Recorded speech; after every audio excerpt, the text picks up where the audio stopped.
And welcome to In This Corner. I'm Cyrus Fees.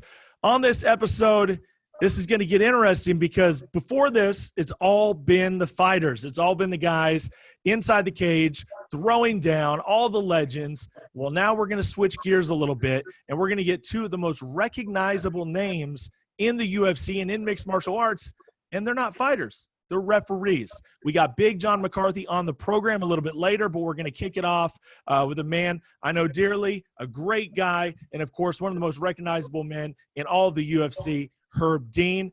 Many people have called him the gold standard of MMA referees. He's been refereeing for 20 years, made his debut with the UFC at UFC 47, thousands and thousands of fights, and not only is he a ref, but he was a fighter too, 2 and 3 in his pro career. Has some nice finishes there, and he operates the Herb Dean Referee School, which he offers courses, and he's trying to teach the next generation of MMA refs. Herb, how are you? I'm great. How are you doing, man? Thanks for the intro. Was that a good enough intro? Oh, that was awesome, man. I feel great, man. I feel ready to be on the show. That's what I'm talking about. I belong here. Yeah. Well, you're out there in Pasadena, California, so obviously, man, what a wild time it has been over the last, 4 or 5 months now. Things have just been absolutely insane. Of course, with the coronavirus. Obviously, you're working right now, which is a great thing. But before then, there was a nice little layoff. How did you handle that quarantine, that lockdown? I was really, it was right on time for me because, we've been, like you said, we've been doing it pretty heavy the last few years. You and I, we worked a lot in ACA. Remember that schedule was at 2017? Intense. Absolutely intense, man. Yeah. 17. Yeah. Yeah, and so we had a schedule then, and then they laid off 18 and 19. But on top of that, I was still doing shows in Korea and in China, and also shows in all over the world with the UFC. And so the last few years, I've done a lot of travel, and I think it was really good to be able to take. I had some things that I really needed to address around here. I got so I'm just doing stuff around the house that needed to be done. I'm with you, man. No, 100%. The layoff was really, really good for me personally in a very, very big way. And, of course, some new ventures have come out of that, including this show. So that's been good. But just reconnecting with the family has been priceless. I mean, it's been absolutely priceless. So I totally feel you on that. UFC up and running. How do you think everything's being handled right now, man? There's a little bit of controversy out there, but it seems like things are going pretty well. I think they're going well. Everyone wants to have an opinion on, what's best for Corona and what's not. As far as if that's what you're asking about, I don't make this type of decisions. I just do what people say is, I try to use common sense, and it looks like that's what they're doing there. They're taking every precaution they can. So when I'm there doing the fights, I'm happy. I feel safer than I do with all the other things I have to do on a daily basis. I have to go to the store. I have to go to the hardware store and other things I have to do. So I know there, and when I'm at the fights, I know everyone's been tested and they're wearing masks, and it's good. Yeah, well, you're a sensible guy. I mean, if you didn't think it was safe, you wouldn't be out there. I feel pretty positive about that one. As far as the coronavirus thing, how do you think things are going forward? Obviously, California operates differently than most of the U.S., it seems like. They have a very more progressive feel and a way they go about things. And obviously the regulations put on in your area are a lot more strict than they are in the rest of the U.S., definitely much more than Tennessee, where I live. How do you think things are going to be going forward? Do you think we're going to see fans in attendance soon? Do you think it's going to be masks all the time? Like, what do you think is going to happen? Well, I think that I don't know when we'll see fans in attendance. I know that they're working on the protocols for it, though. So I know that it's something that's being thought about, and that they're working on plans for how they're going to do plans in attendance. I know that the people in Nevada have been working on it. I'm not sure if they're working on that in California yet, because I know California, they're about to start doing MMA shows and boxing shows in California soon. And but I don't know when they're going to do, if they're looking at fans in attendance yet. What do you think? My thoughts is that just in general, and I think it's actually probably a welcome and a good change, just for all other viruses and everything else with the flu, et cetera, that if we take a little bit more precaution and distance ourselves just a little bit and maybe wear the mask, If we just change things up a little bit, it could be a great thing. But I don't think that those precautions are going anywhere anytime soon. I think folks are just going to kind of give a little bit more distance and change the way they operate going forward. Yes. Yeah, I think so. But I think some people, regions of the country, are taking it more serious than others. I've seen, some places just, I see some people interact, and it's just different people. Some people interact like coronavirus is not here, or like there's no need for precautions. When I'm out, I interact with fans, and in some parts of the country, people are respectful of what's going on. They're like, man, I'd love to get a picture. And so we'll do selfies where I'm standing further away. We'll social distance. I will position them in the back end. We're getting it done, and we're doing our part. Whereas on some places, man, guys are running up, wanting hugs, slobbering all over you. You're like, hey, man, this is not a hugging time. No, please, sir, please. Yeah, that's wild. That's so true, especially when you go to other countries too. I can only imagine, because some of those people, I know, just walking around with you, we'd be in Russia and some of these different places, man, you stick out like a sore thumb, period. You know what I mean? And people just want pictures with you all the time. So I can only imagine, like, it would only be amplified if you were in a different country right now. That's just Well, the last show I did out of overseas, I did a show in Kazakhstan, and I thought, well, they were taking precautions, but as far as this was early, so they, took everybody's temperature and whatnot. But the fans are really passionate in Kazakhstan. I really like going there, and man, I felt for certain that if anyone had it, I was going to be me, because I felt like everyone in the arena touched me. Yeah, Kazakhstan is very, very underrated. I like that country a lot. Very beautiful, gorgeous country. Gorgeous country. Got to eat some great food, some horse's milk, some mare's milk while I was there. That was good, This is kind of a cool transition, because this is something I wanted to talk about. Obviously, there is a whole nother thing happening right now in the States, obviously based around what happened in Minneapolis with George Floyd and the protests and everything that's happened. I mean, just a lot of discussions are being had about race relations and, of course, police brutality and all these different things. But you always kind of get that sense, and you have this whole percentage of people that seem to feel like the U.S. Is such a bad place. But you and I've been, I don't know, something like 30 some countries. You've probably been much more than that. I'd say probably in the 40s if I had to guess, or maybe in 50s. You've been to a lot of countries. Talk about just what you've seen and how traveling the world has kind of changed your mindset just in general, just being around these different places, seeing how people live, seeing how they interact with each other, and then coming back to the States and hearing people act like they're in some sort of a third world crazy country. I just disagree with that. What do you think? Well, I mean, I agree. I disagree with it too. In some ways, it's interesting. Well, the first time I ever left the U.S., I went in '95. I was in Moscow, and so 1995 was the first time I'd ever been anywhere, and it really was a mind shock for me.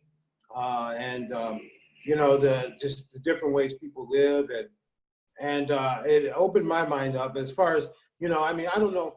I can't say that that some parts of the U.S. aren't like a third world country. I know that where I live here in California, it's pretty good. And even we had rough areas and we had projects, but even our projects in California are really nice looking. The sun is shining, there's palm trees, things like that. And so things to be grateful for.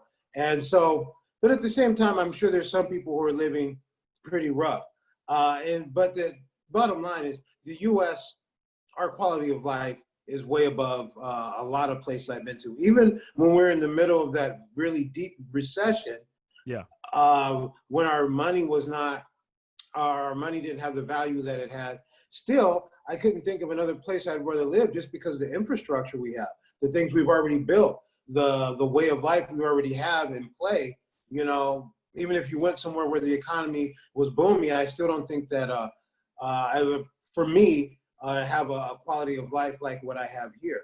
Now there are, No, and I was just going to say that, the opportunities that we have as well, just being a citizen of the U.S., you get a lot of opportunities as well. And there's just a lot of things that you can do. And I agree. I say that all the time, that there's no other place I'd want to live. I say that all the time. Even as bad as things get, I always say, you know, I want to be in the U.S. and I've been to some really gorgeous places, but I've also seen a side of the world that's tough, man. You know, like I've been in South Africa and seen the townships and how they live, and been in India, and man, how people live in India and the conditions that they live in is completely besides me. Like, I don't understand it. I can't relate whatsoever. China, you could say the same thing about China in some places. So I think it's cool to have that worldview, and being able to be as lucky as we have to be able to travel. It really does open your mind a little bit and kind of puts everything into perspective. Yeah, I think India definitely reset my mind. And, you know, it reset my mind as far as for the different ways people live and chosen what was important and what wasn't. And it, you know, so yeah, it really definitely opened my, because I try to be I'm not the type of person who travels and wants to run a place down when I'm there. I'm there to, if someone lives in a different way than I am, I'm there to try to, you know, experience it and enjoy it and have fun. And I usually get enriched by that. You know what I mean? I feel like I'm a better person for all the travel, and helps me figure out what's important. The other thing, though, talking about what's going on here, though, is that it's really difficult time because, you know, people, I think it took a lot, because anytime someone wanted to address this issue, the issue of the plight of the way Black people live in America and systemic racism, basically, because, I mean, we live pretty good, but there's systemic racism in this country. Anytime it was addressed, people would make it seem as if people were being unpatriotic or not appreciating their country. And just like, I love my house, but I just painted it, I have to look at it and say, hey, it's time for some new paint. Even though I love my house, I'm constantly doing things to fix it. And I love this country. I'm an American through and through. I'm pretty much center of the road when it comes to politics. Whoever gets in there, whether I vote for them or not, I'm behind them and ready for them to lead. And once they're there, I expect them to do a good job for me, and I'm going to give them the respect and hope that they're able to do that, you know? Yeah. I think that we do have to look at ourselves and continue to be, to grow. And as far as for this thing, I love the United States, and I love, I mean, when I was a kid, I loved our Pledge of Allegiance, you know? But even when by the time I was still in grade school, I figured out that some of the promises weren't always being met conditionally because of race, you know, and my favorite parts, one nation indivisible with liberty and justice for all, was not true because of race. And I was like, man, it's an awesome idea, and it's something that we all need to strive through as one great nation, as one people, united by a flag. We need to, you know, make sure those promises are coming true for all of us. Well, I feel like, you know, this is one of those things that in my estimation is very, very far from an easy fix.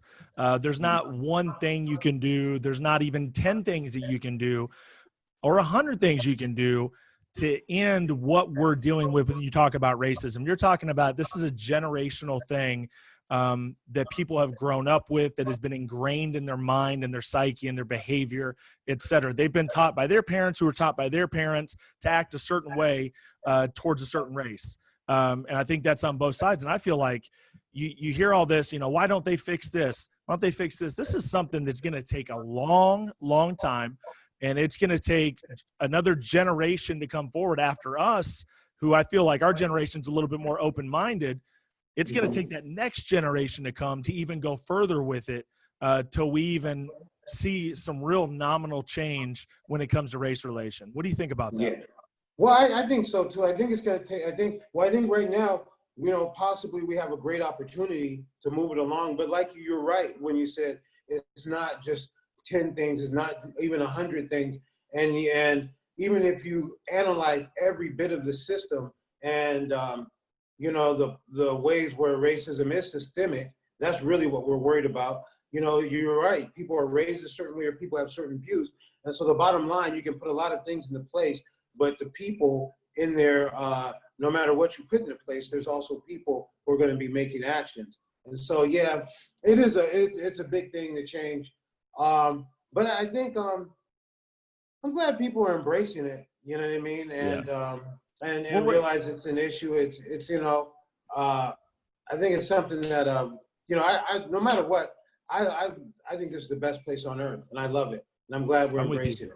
I'm with you on that. That we can definitely agree on, and I think you and I are definitely on the same page. Well, let's talk about the sport a little bit. Let's talk about you and your impact on the sport a little bit. So you got in, you started training, I'm guessing mid-90s, right? That's kind of what I've read. Yeah. You started training mid-90s? Yeah, so I did. I used to do I've always done martial arts. And so I used to do karate and whatnot when I was a kid. I used to go to the boxing gym. And one of my friends was a kickboxer when we were in high school. So this is in the 80s. And I went to watch some of his fights, and he was having full contact, Muay Thai kickboxing match. I was really impressed. I started training with his trainer, and one of the guys around at the gym was Zane Frazier, who was in UFC 1. And so that's how I got connected with mixed martial arts. So I started, once that, started training. Yeah. Yeah. So, and just kind of like, I'm guessing, the bug bit you. You were there at UFC 1. I've read that, you remember the tooth flying out, obviously, getting the tooth knocked out. I can't say his name. Taylor Tooley? Is that what it is? Taylor Tooley. So I wasn't there. I watched it on TV. So my friend, trained for it. And then I still didn't believe it was actually going to happen until I saw them. They're saying, okay, we're getting on the plane next week. I'm like, this isn't going to happen. Until I actually saw them coming out on TV and like, hey, there they are. They're about to really do this, Yeah. So, man. Yeah, it's been a great ride. Well, I can only imagine, just trying to train MMA back then, just because not everything was all tied together yet. When you talk about the way it is now, obviously, where you have the three disciplines that really go into it. When you talk about, your strike, your kickboxing, and your wrestling, and your jiu-jitsu, like those three main things, you didn't really have that back then. You had all these specialists that were coming in. You had your jiu-jitsu guy, and you had your boxer, and your brawler, and all this. And there was something really, really magical about that was so exciting. But I imagine it was so hard to even train the sport back then because the training wasn't really there yet. I mean, that's a really good point you bring up, because, you had to go to the different schools to do the different things, and they wouldn't let you, even at a boxing gym, the boxing gym, the neighborhood boxing gym, if you were in the kickboxing, they wouldn't let you kick the bag there yet. So that's how, there's a big heavy bag, but you can't kick it. Can't kick this heavy bag. So let alone, you're going to go train judo or jiu-jitsu, but they're not going to let you punch each other. And even I would train with Larry Landless. I trained with him a lot, and we were, doing submission wrestling. But we had to came a long way before we would train striking, even though we were competing in events where people were striking. We were having little slap fights and stuff like that, and Larry would take us up north, and we'd have little slap matches with the amateurs from the Shamrocks or, different things like that. So you're right. It was things have come a long way. The athletes are so much farther along than what was going on back then. Well, one thing that we've done here on this program is we've gotten some really good stories out of people. And you went 2-3 in your career. You ended up fighting MMA. You went 2-3. But even earlier than that, when you were just training, it had to be a very small community of guys that were actually doing this thing and that were, interested in making it to the UFC and even thought about doing something like that. Do you have any good stories of maybe some notable names that we would all know that are kind of funny or pretty crazy? Well, I mean, let me think about them because I'll come up with some. But you're right. It was, first of all, for me, I didn't really have a plan as far as if I was going to try to make a run at it as a career. It's like I like training. I knew that. And then every now and then I felt like it was time to have a match, And so that's kind of how it was for me. But but you're right. All of us were on the same scene. Everybody knew each other. Just a little funny side note is just even at grappling tournament, Chuck Liddell refereed me at a grappling tournament one time. He was eating a sandwich while he did it. No, come on, man. Yeah. See now that's irony right there. That's switching it up. That's crazy. I can only imagine, and all the MMA fans out there that just love that whole scene and every one of those fighters, they probably just love to be a fly on the wall to see all that happening and seeing some of these training sessions and seeing some of these guys come up, because it's incredible. Oh yeah, no, yeah. Some of the gym stories, yeah. Training sessions were tough. You know who I like? Fun. I always have fun stories with is Butterbean. As far as refereeing, that guy, man, I have so much respect for him. That guy, Butterbean, man.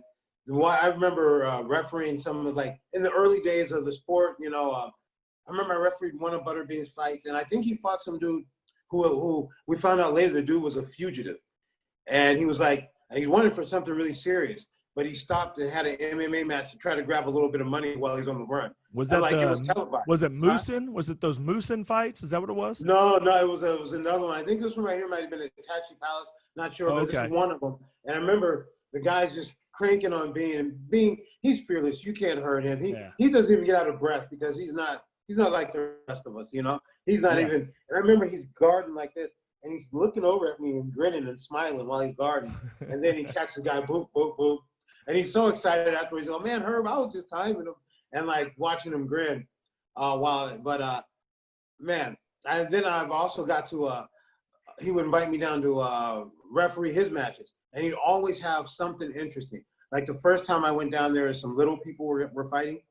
And he's like, man, I got these two little people. They're going to have a match. And they hate each other, Herb. They hate. One stole the other guy's girlfriend.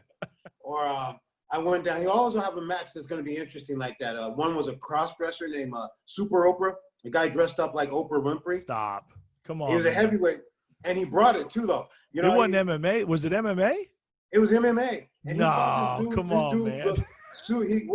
He come out dressed as Oprah Winfrey, and then you know, he fighting a singlet. He fought this dude. This dude was legit, big, thick, big athlete, cornrows, the whole shot. And Super Oprah, man, Super Oprah took him down. Super Oprah, man, I can't. That's awesome. See, that's the type of stuff I love, man. And that's the one thing that I like about you is that you definitely get the entertainment side of it as well. And we had an aside conversation just recently when we were talking about setting this up, and I had just interviewed Bob Sapp. Now, you've actually reffed Bob Sapp before, and I'm guessing over in Korea for Road FC. A number of times. So I refereed Bob Sapp in India, where he fought James Thompson, and then in Korea and also in China, probably. Maybe it was Korea, was it? I think it might have been China, with Road FC in Korea and in China, Yeah. So Bob's such an interesting character, and I think, you know, he's had other interviews and stuff where people have kind of crapped all over him, and a lot of the hardcores out there that say the way he conducts business, especially over the last 5 or 6 years, or maybe 7, 8 years, has been shady, and it's bringing the sport down because it's at a certain point, Bob's done. You know, I think that's a good way to put it. At a certain point, Bob's done. He's not going to take any more shots. If he taps out, if he turtles up, that's just what he's going to do. That's how he operates his business. But when I had that conversation, we had a really good take on it in that, number one, you don't know what his contract says. Who knows what he signed up for? And most likely it was something in that aspect of, if I take so many shots, I'm done. That's the end of it. And he also said, let me, 1 second, is that, you know, when he goes to a country and he goes to a Serbia, he brought up Serbia. He's like, they did not bring me in to smash their hero. They brought me in to have their hero smash me. He didn't say that in that many words, but that's basically what he's saying is, if I come through there and crush their guy, you know, they're not going to be able to bring me back. They're not going to be able to sell this guy on being a tough guy if I go in there and squash him. He's like, so I handle my business a certain way. I would love to get your take on it, because obviously, you know, you're an official in one way, but you're also a fan, and you also can appreciate the entertainment side of it. Yeah. Well, for me, doing it as an official, I don't have a problem with any of that. What I do have a problem with is works. If somebody brings me in and I'm a part of a work, I don't want to be a part of a work. And so if somebody tells me it's a work, I'm not going to referee it. If I get in there in the middle of it, I figure out it's a work, I'm not happy about it. I've refereed Bob's fights. I mean, Bob, like you said, Bob, he has his criteria and his priorities, and people know what it is, and he brings value. And I have no problem with what he's doing. I enjoy it. I like his walkout. He does everything. He does all this stuff. he's there. He's doing what he's there to do, and he's enjoying himself. Can you do that, Bob Sapp? Can you do the voice? Can you do the voice and the laugh though? This is true, Pete. Man, I surprised myself. No, his voice is crazy, right? Yeah, he is just he's a cool character, and I love the fight game for what the fight game is, and obviously it's a very serious thing, and obviously everything is taken very seriously as a sport, and it's come a long way. But at the same time, we've been around the world, and we see that not everybody operates it right down the line like they do and like they are expected in the UFC. It's a different world, man. Everybody has different rules. Everybody does different things out there, and I think that's okay. I think there's some entertainment value to it, and I love it. I think so also. I think, even there's a lot of different, even as far as the way the sport is regulated, the way we do things in the U.S. is different than the way most people do it around the world. I mean, there's not that many countries where the athletic commission is something that has governmental teeth. Most of the athletic commissions are voluntary. You're going to choose to have this commission regulate you because they do a good job. But it's not like they can call the police on you and shut down your show, Yeah. And so here in America, they can't. And so it's a little bit different. Yeah. Well, let me ask you this, and I'll sidetrack just for a second while we're kind of talking about this, because you have been all around the world and you've worked for different organizations, and obviously I'm not going to put it on one show, but we've been in some places, and it doesn't take an absolute scientist or a genius to realize that some of these guys are not necessarily playing with the cleanest bill of health. These guys are kind of doing what they want to do. You got some big, yoked up, monstrous dudes. And you could tell that probably doing a little bit extra in their training, maybe a little PED usage. What do you think about that? Just out of curiosity. Like, I'm not saying, I don't want you to incriminate yourself, but what do you think about that? Do you think that in a certain circumstance, in a certain country, that's okay? Like, what's your thoughts on it? Well, to be honest, people expect me to have an expert opinion on that because I'm on the commission side of things, but that's not under my responsibilities. My responsibilities is inside the cage, fair play. And the reason why I say that, because there's a lot of things that I never understood. I thought people weren't supposed to be doing PEDs at all, and then there's exemptions and testosterone and supplements, and this was okay, that was okay, then this got moved along, and some people are being tested. So it's not something that I didn't understand why it was okay to have exemptions if we weren't supposed to be doing things. So that was and I didn't need to understand why, because it wasn't my job. So that's kind of the way I look at that. As long as everybody's on the same playing field. I think that's it, right? I mean, if it's agreed upon, say you're in an organization, they say, hey, do what you want to do. I'm going to do what I want to do. You do what you want to do. They're doing things that are legal in their country or whatever. I don't know. But when they come here, they, Absolutely. I think even in different organizations, they test differently, even here, right? Some organizations test a little bit differently on their own. Some will rely on the athletic commission to do it, and that can bring up even differences. So that's something that there's other people that spend a lot of time thinking about that have opinions on that. I just enforce the rules. Yeah. Well, while we're talking about other country, what's the country that has just kind of blown you away? And if you had to move and leave the great country of America that we both love so much, what would that country be if you had to make that move? Oh man, I can't think, I think about it, where I enjoy spending time at? I enjoy Australia. And we're on the same page. Yeah. 100%. Wonderful. I've been a lot of places. And I enjoy them all. I spent a lot of time there. I think I've had some people who showed me some good things there, but I really like traveling in general. I like going to places. I like trying to find things to do and seeing what people are doing and how they live. So, I mean, I can be pretty happy anywhere, Well, a lot of people don't understand is when, I have a lot of people that tell me, man, you have the dream job, you have the dream life. I wish I could travel to all these places. And it's great. And we're blessed that that we're able to see the world. And we've talked about the benefits of being able to see the world.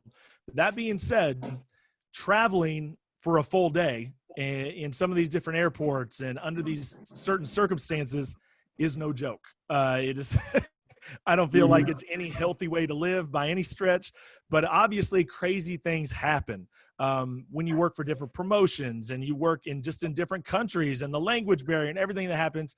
Give me a good story, Herb. I know you got one of maybe being in one of these airports or just getting to one of these countries where you kind of look around and you're like, oh my God, what am I doing here? Okay. Well, I never felt like, oh my God, what am I doing here? Because I can always figure it out. I just hang out and relax. Yeah. And the thing about it, I've always been with the travel, I thought that I was perfect for it because I'm really good at sleeping on a plane. But my schedule the last couple of years kind of did beat me up a little bit. I've been taking good care of myself now, make sure I stay, that, it can take a toll on your health. I probably been one of the times, because there's been times where I've traveled around the world a few times, like where I left going east and I came home from the west and had lots of stops in between. And I remember there was one trip like that where I'm going to multiple shows and I have time in between, and I'm actually going all the way around the world. I left flying west and I'm going to come home from the east. Yeah. And I think I'd gone to Korea or maybe China. And then I had some time. I was going to be in Europe, and some friends of mine, they do a show in Romania. RXF. RXF. And I was going to decided to go work that show. And I had my wife with me, and we had different visas, and she has different visas because my wife is Russian. Yeah. And so she has to get visas differently than I had. And we didn't look at her visa, and I don't think it was multi-entry into the Schengen zone. So we're popping these different countries, and we went to Romania, and they have rules. You can go to Romania, but it has to, anyway, the bottom line, she couldn't come in, and I was already on the other side. Oh, wow. And I had to deal with our luggage. So I went to go to our luggage, and I went to go do the show, and I was doing so many things. I had so many things with me that I was trying to manage, and I left my backpack, and things got stolen. I took off my backpack for a second. It got stolen. The least of the valuables was $5,000 in cash. So dang, there you go. That one was a nail on the head. That one was like, hey, you know what? You need to slow down and figure something and regroup. So yeah, it takes a toll on you. Yeah.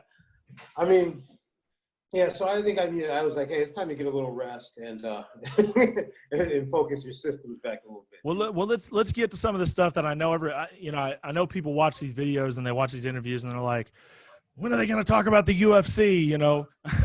I don't want to hear about his travel stories. That's right. That's what the people want to talk about. Yeah, it's so true though. They don't want to hear about our travel stories. They want to hear about, which was your favorite fight to call and all that. Give me this one. I know this one might be a hard one, but in your opinion, and I think you'll tell me, who's the best referee in the game? Who's the best referee in the game right now? Me. I've been doing it a long time. Besides Herb Dean. Oh, let me see. Besides Herb Dean, let me see. Who do I like? Jason Herzog. Okay. Jason Herzog, good referee. I like the way he because I like guys who, there's a lot of really good referees. Okay, so Mark Goddard's a good referee. Big Dan's a great referee. Yeah. Mike Beltran's a good referee. There are a lot of really good. Łukasz Basowski, who we referee with. Yes, fantastic ref. Yeah, Greg Klingons, who great ref. Yeah. What I like, I guess I thought of Jason first was because I like talking to him about refereeing. So when I like the way he approaches it. I like the way he thinks about it. I like the way he breaks down situations. Because there's all those other guys I mentioned. Every time I see them in the cage, I feel very comfortable. I know they're going to make great decisions, Yeah. And they're always be on point. But I just like talking about it with Jason. Yeah. Yeah. And the one thing and I'm going to ask Big John this as well. The criticism that you guys come under, blows my mind sometimes. Like I've done limited referee / umpire work. I think I've umpired some kids' baseball games and stuff. And just doing that, I felt, attacked at all times, and you're under scrutiny. I could only imagine, because obviously social media blows things way out of proportion, like on a whole nother level. And you've seen that transition from where there was no social media to where you might hear a few people say, "I was a bad call," to having 50,000 people on Twitter, calling you every name in the book because of a call you made. Talk about just dealing with that and where it is today, and just some of the scrutiny that you guys have to deal with. Oh man, so you're right. It is growing. And before I wasn't very. In the beginning, I wasn't very into social media, so it really didn't affect me because they're having this conversation. But since I wasn't participating, I didn't really know that much about it. But things would kind of filter down to me. But then I had to get involved with social media because they're fake ones, and people believe they were real, and they were saying crazy things, And so, and I had different ones. Like I had one called "Smoke the Herb Dean," and people thought it was me. And the guy, he was really funny. I got him shut down, but he was really funny, but I got him shut down. I know, because I regret it. I wish he was back. If you're around there, Smoke the Herb Dean, reach out to me. You know what I mean? Maybe we could work it, because he portrayed me as if I was always high and like ethnocentric. Yeah. So every brother was like a swole ass little brother came in, and I was like, and so there's a little Kimbo Slice looking. It's like that's the way he taught, and so like some of the stuff he would say was like you could tell he was really high. He was like, so sometimes when people say LOL, are they really laughing out loud? Just things I think about. You know what I mean? But anyway, people were arguing with him because they thought it was me. And one of the Facebook pages, it was this kid down in Australia, 19-year-old kid. I actually saw him, and he was saying horrible things. But he gave the page to me. He had 10,000 followers. That's the page I have now. I took it over. He's like, I want you to take it over. And so he says, I'm tired of arguing with people online. And I saw the kid. He's a little young kid, picture of him and his girlfriend on his page. His neck is like this big. You know what I mean? I was so mad. I remember I was happy he gave me the page, but I was not happy about the way he portrayed me before. And he even gave me his address. He's like, could you send me some stuff? I mean, it was really, in his mind, he hadn't thought that it was wrong to do those things. And I asked him, like, why have you been saying these things? He goes, well, I like hardcore rap music, I like basketball, and I like wrestlers. And so I figured if I had a page, I would be you and then use hardcore rap lyrics and have you say them. And it was really fun. What? Come on, man. Oh yeah. But anyway, but now I am on social media. Oh, Herb Dean MMA. That's yes. Me. Yeah, and the school too, right? I mean, doing the courses and stuff. Yeah. Great work. I was going to give you your plugs. I mean, I wasn't going to forget about you. I promise. Yeah. But I do it now. I mean, I'm starting to get into it. I'm starting to kind of do more on it to post a little bit more. But still, I still haven't really figured it out. It's not my thing so much. What was the fight, would you say, obviously most likely in your UFC career, but maybe not, that just you looked around and you're like, wow. And it gave you kind of that wow experience, kind of an awe-inspiring experience where you're like, wow, okay, this is a really big deal right now. There's so many like that. Okay, so every time it's the next biggest thing. So it's probably I just refereed, the championship fight with Amanda Nunes, and it's the biggest sports event going on right now. We're in COVID. I refereed the McGregor Khabib. I mean, that was crazy. The intensity of I mean, that was wow, intense. Some of the fights that we did at ACA was incredible, just because, how much. There's a lot of guys that we're not aware of over here, but they have huge followings there. Mm-hmm. And remember some of those shows in Moscow? Oh, yeah. Oh, man. 100%. Yeah.